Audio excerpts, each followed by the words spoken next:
I am fantasy and paranormal romance author Leslie Penelope, and welcome to My Imaginary Friends, a look behind the scenes of an author mapping the worlds in my head and making them a reality.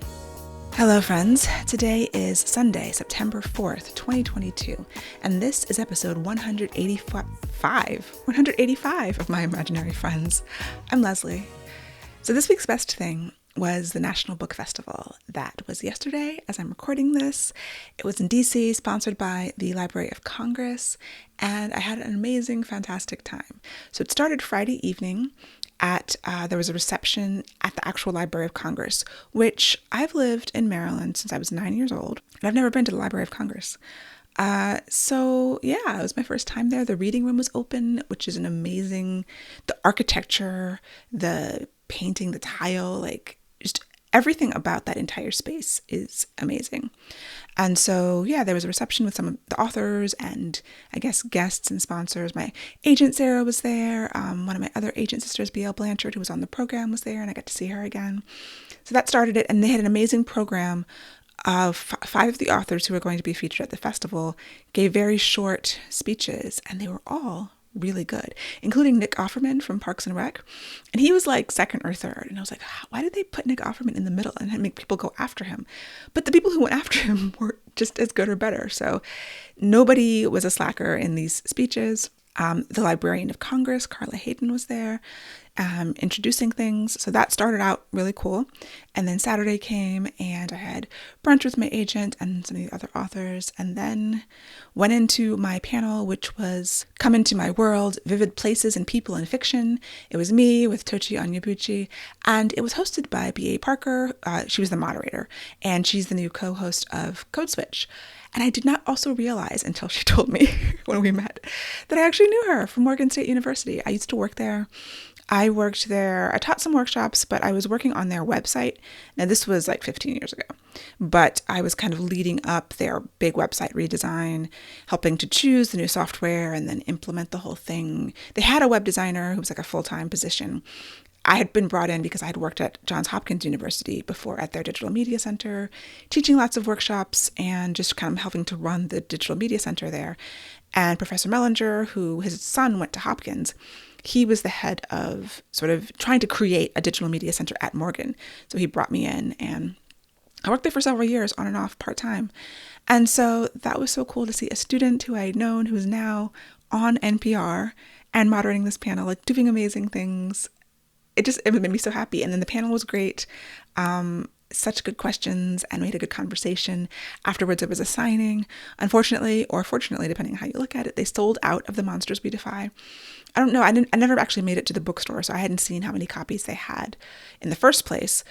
But some of the audience members who left the Q&A left the panel early so they could buy a book. It was already sold out. So I guess people had bought these books before the panel even happened, which is also interesting. Like you would expect, people hadn't necessarily heard of me, or maybe they had. I don't know. I don't know what was happening. But fortunately, I had brought book plates because I think I learned from a Polycon where there were like no books to be had.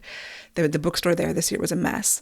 And I don't know, I think I'd seen on the Facebook group for a Polycon, bring book plates, and I had just forgotten. So as I was like running around getting ready yesterday morning for the book festival, I brought book plates, not even really thinking that the book would sell out, but just like I should have brought them to a Polycon, so I'm going to bring them because I had my bookmarks and stickers that I was giving away also. And it was a really good thing because I was able to offer people something, so they could go still buy the book wherever they wanted to get it and have a signed copy with the book plate. So anyway, it was a wonderful experience. It was also the most like pro event that I've ever done. And I've done a lot of events for the past few years. Before pandemic, I was traveling a lot. I do a lot of speaking. I do a lot of conferences of various sizes. But this was the first time I ever had like a handler, like my own person assigned to me to like bring me to the green room and then bring me here and bring me to the signing and just make you feel really, really special. Like you feel like a celebrity when you have a person assigned to you to help you do things and like get water for you and hold your bag and stuff. And I was like, And then usually for panels, there's like a table up in front and you're sitting behind the table. This was the first event I think I've done where it's like armchairs. Like we were sitting in armchairs and we had mics. There was the sound guy came up and mic'd us, and they were recording the video. I think it will be available in the coming weeks from the website, and I will definitely let you know. And also, it might be on Code Switch. Like, it was also being recorded apparently for Code Switch, so which I listen to on NPR, and that's also crazy, right? So yeah, overall, seeing people, getting to meet readers, having a really great conversation, selling out, doing the signing, being around other amazing authors, although I really didn't talk to many of them because there were so many authors there, and you kind of, I saw a few people like from far away or the backs of their heads or like, is that, but I didn't really get to chat with a lot of people because it was only a 1-day conference, and so much going on, such a big, the Washington Convention Center, which is where they have the car show and, Awesome Con, like huge convention center. So all of the rooms, things were everywhere. And they actually used the entire exhibit floor for the signings because I guess everyone had their own booth. And then there was, I didn't even get to whole parts of the building. So anyway, it was a wonderful day and I had a lot of fun, and I really had so much fun. I had a really good time. I was really invigorated and inspired by the whole event. It was run really smoothly. There was so much good communication. I had a parking voucher. Like, it was just like put together so nicely, and it made you feel like you were a part of something. I mean, it's the National Book Festival. It's by the Library of Congress. So of course it's going to be well run, although maybe not, of course, because government doesn't really run things super well, but this was great. And it was something that I had really been wanting to be a part of for a long time. It's sort of bucket list kind of thing. It used to be held out on the National Mall, and so you'd always see the big tents and all of the books, and it was nice not to be out in the heat and to be in the convention center. But yeah, so I can check that off, and maybe one day I'll be invited back, but it was great to be invited this time. In my writing update, working on the Black Towns book. It's going good. I'm back in a good period. I've been waking up earlier, so not quite 6 a.m., but like 6:15-ish, trying to get writing by 7 so that I have an extra hour at the beginning to just push through, get more done. And that's working. I'm doing 2 passes and basically only 2 passes of every scene. So working on revising the fast draft, the first draft that I did. And a lot of times that means rewriting. So the first pass of this process is, redoing, kind of doing another first draft of the first draft that I have already written. And second pass is cleaning and polishing. And it's not enough for prime time, but it's enough for my editor. And I keep reminding myself that it doesn't have to be perfectly polished because it's going to go through a developmental edit.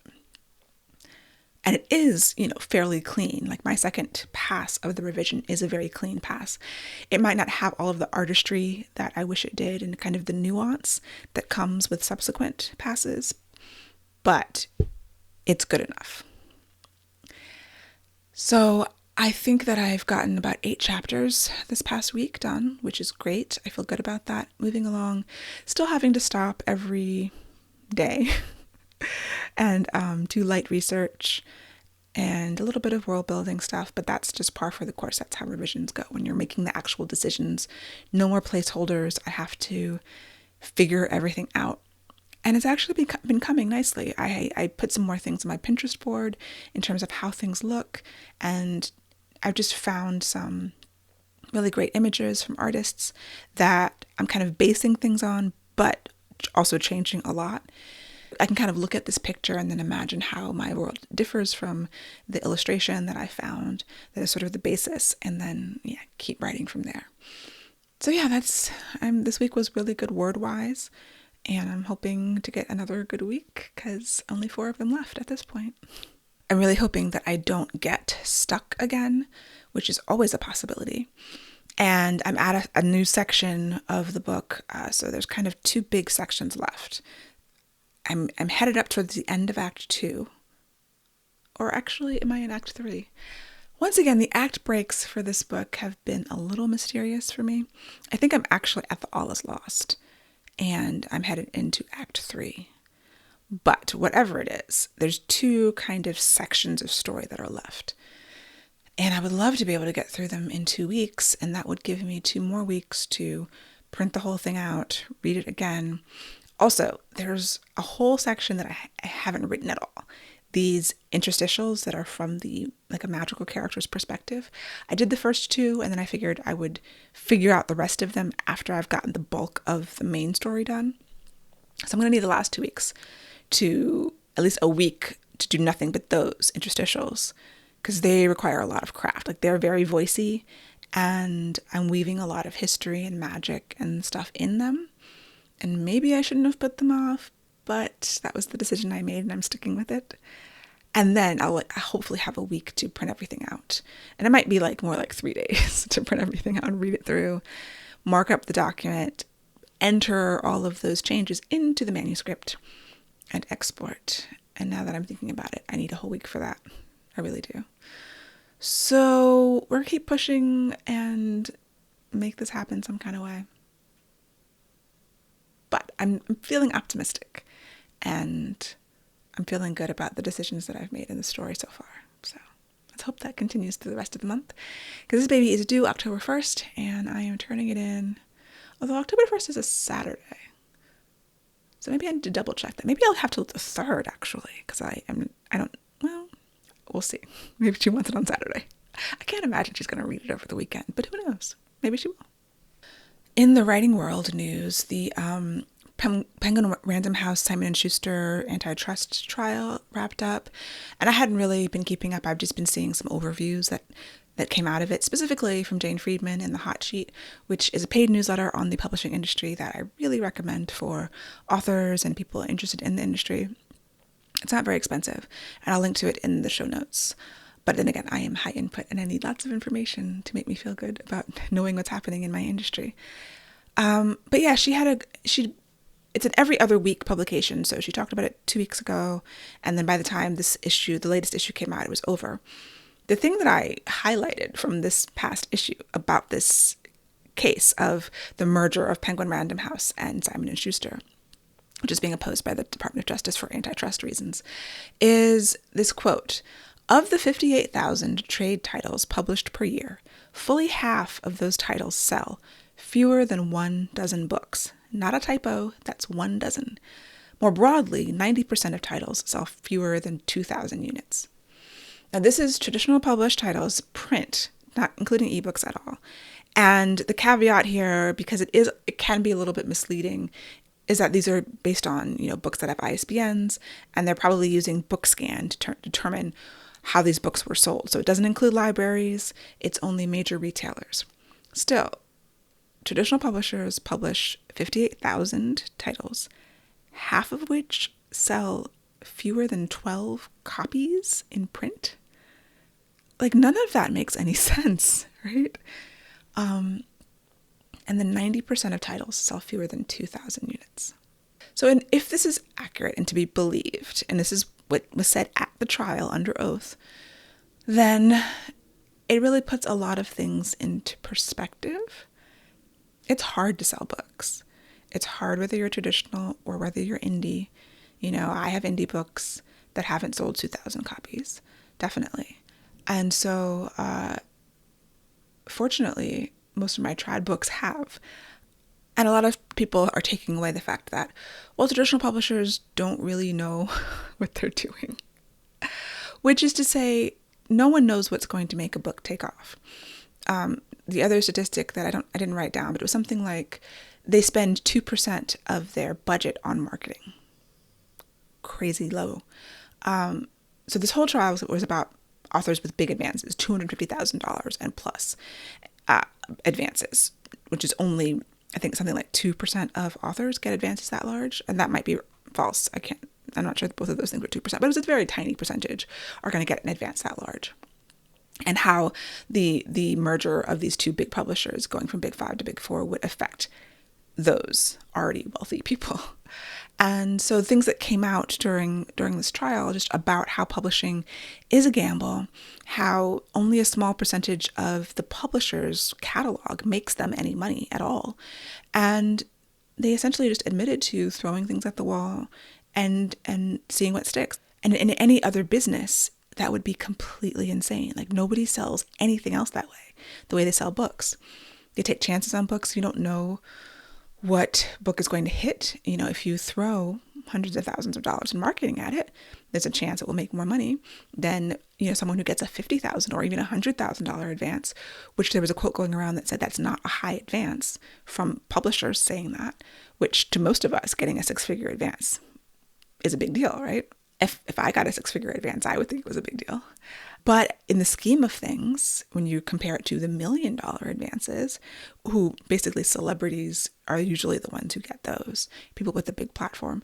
But yeah, $100,000 compared to millions is not a lot, and does not guarantee you a lot of marketing. So yeah, I haven't paid a huge amount of attention because I don't know how it would change the way that I think about how I publish.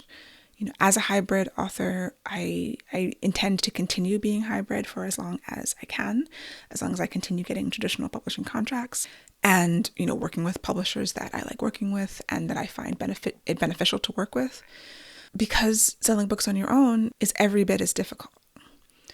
You know, of the millions of self-published books that came out this year, how many of them sold over a dozen copies? You know, a lot of them don't. You know, it's hard. It's hard selling books, no matter how you do it. And that is the main takeaway, which we already knew, right? Something really troubling that I read in a newsletter that I am subscribed to was this, happening in England. So it says the University of Essex has permanently withdrawn Colson Whitehead's 2017 Pulitzer Prize-winning novel, The Underground Railroad, because of its, quote, graphic description of violence and abuse of slavery. At the University of Exeter, students can opt out of reading Mary Prince, the first narrative of a Black woman to be published in the UK, to avoid the, quote, graphic accounts of slavery. History students at another university can avoid reading The Diary of Thomas Thistlewood, the testimony of a Jamaican slave owner, because it has details of sexual assaults and extreme violence. And it goes on. And I read this and just got immediately angry. Not because I've actually read any of these books. I did not read Underground Railroad because I personally didn't want to read a slave book. My brother read it and he was like, yeah, it's kind of rough. And I'm like, I've read lots of slave narratives and books and things like that. So on its premise, I can understand how, you know, not wanting to read graphic depictions of violence and slavery.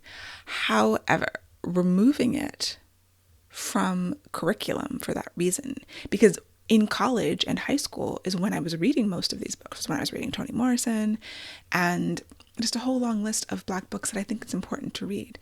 And just because it makes you uncomfortable, like at a certain point in your life, you need to be uncomfortable in order to grow and learn. And big swaths of our history and culture are being erased because it's uncomfortable. And that really rubs me the wrong way. I think we all have to curate what we put in our brains, and it is difficult to read about these things that happened, but when we're, especially in America, when we're dealing with, you know, public schools not even teaching slavery or really sanitizing Black history, we are running the risk of having people, no matter what race, forget what happened, never learning what happened in the first place. And like the most trite of sayings, if, you know, you don't know your history, you're doomed to repeat it. So it was really discouraging to me.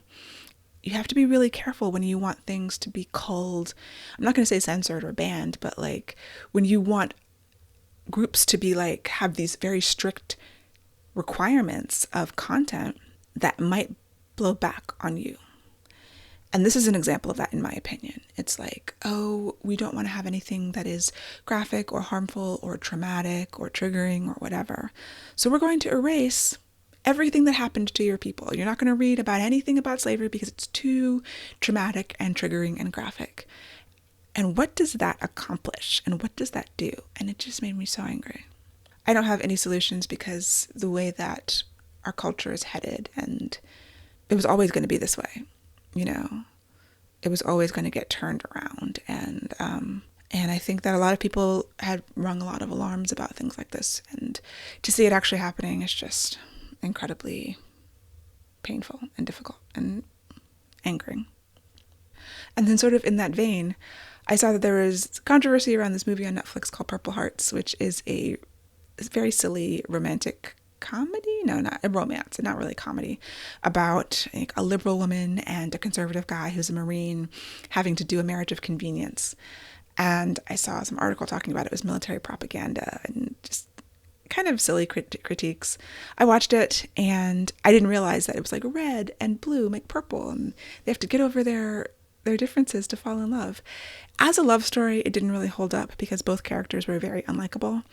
But I did admire that it was trying to find some kind of common ground to, it leaned into, a liberal woman who had very good points and a conservative guy. And you see, if you're conservative, you believe he had very good points too. And it didn't quite show them really finding common ground in the way that it could have maybe, or maybe it couldn't have. Like, I don't know how common ground is found in 2022.